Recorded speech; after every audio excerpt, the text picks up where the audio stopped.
सीता तँलाई याद छ नि आज तैँले के गर्थेस्? के गर्छु?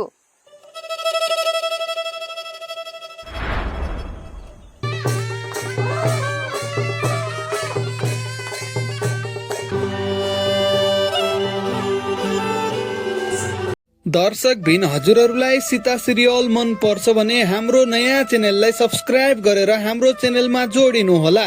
दर्शकबिन यति बेला भने सीता सिरियलमा रमेश र अनुको विवाह भइसकेको छ भने रमेश र अनुको बिहेमा सीता नाच्दै गर्दाखेरि एकदमै रोएको जस्तै एकदमै निराश एकदमै स्याड देखिएको थियो।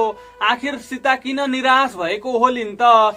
सीताले रमेशलाई मन पराउनु त होइन हो साथीहरू, सीताले पनि रमेशलाई मन भने पराउन थालेको थिइन्। मलाई चाहिँ त्यस्तै लाग्छ। त्यसै कारणले गर्दाखेरि अहिले चाहिँ रमेशको बिहे हुँदाखेरि सीता निराश भएको हुनुपर्छ। अहिले जगते पनि सुध्रिएर आइसकेको छ भने जगतेले सीतालाई लिन पनि आएको थियो, तर सीता भने अहिले म अब हजुरसँग हजुरको घरमा जाँदिन भनेर भनिसकेको छिन्। साथीहरू, सीताले भने जगतेलाई एक पटकलाई भए पनि माफी दिनै पर्छ र जगतेको घरमा एक पटकलाई सीता जानै पर्छ भन्ने मेरो चाहना छ। यता दर्शकबिन अहिले हरिले भने सृष्टिलाई फसाइरहेको छ। सृष्टिलाई विभिन्न बहानाहरू बनाएर आफ्नो बनाउन खोजिरहेको छ। साथीहरू, हरिको पर्दाफास पनि सीताले अब गर्नै पर्छ भन्ने मेरो चाहना छ। हजुरहरूको के रहेको छ चाहना तल कमेन्ट बक्समा कमेन्ट गरिदिनु होला।